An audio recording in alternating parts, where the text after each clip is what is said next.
So, Britain finally fires the starting gun. Article 50 has been triggered, formally beginning the talks which will ultimately see the UK leave the European Union. But what happens next? And how messy could this divorce be? Joining me here in the studio in Brussels is analyst Stefan Lehne from Carnegie Europe. Thank you for joining us. Good to be here. So, this isn't going to be a quick divorce, is it? Where do things go from here?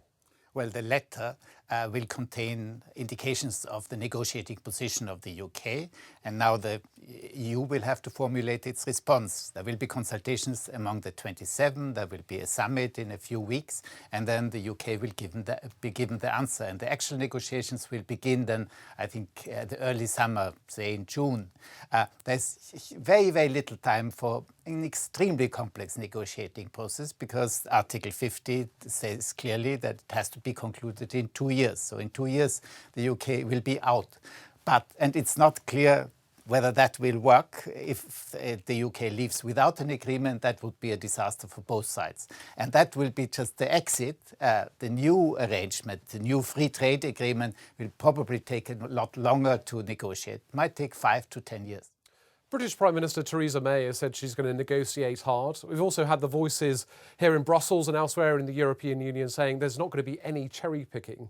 In reality, how do you think these talks will actually work out? It's going to be incredibly complex and very messy. And it's very clear to EU member states that the UK will have to pay a price for not being any longer in the EU. So having the cake and eating it is not something that's acceptable to the 27. And how much do you think this is about Brussels kind of getting that message out there about all of that? I mean, how much are they trying to put off other countries from exiting the European Union? I mean, France comes to mind, for instance.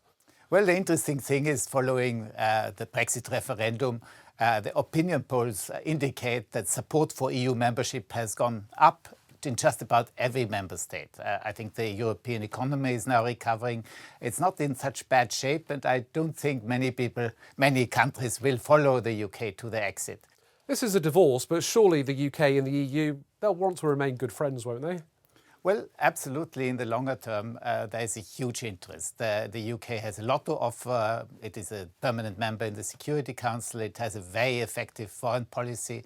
It has fantastic intelligence services. It can make a big contribution to Europe economically, but also in terms of security. And there is ongoing great interest of all the 27 that the new relationship will be in both sides' interest. So a long road ahead before Britain is finally shown to the EU exit door. Stefan Lehne from Carnegie Europe, thank you very much indeed for your analysis. Thank you very much.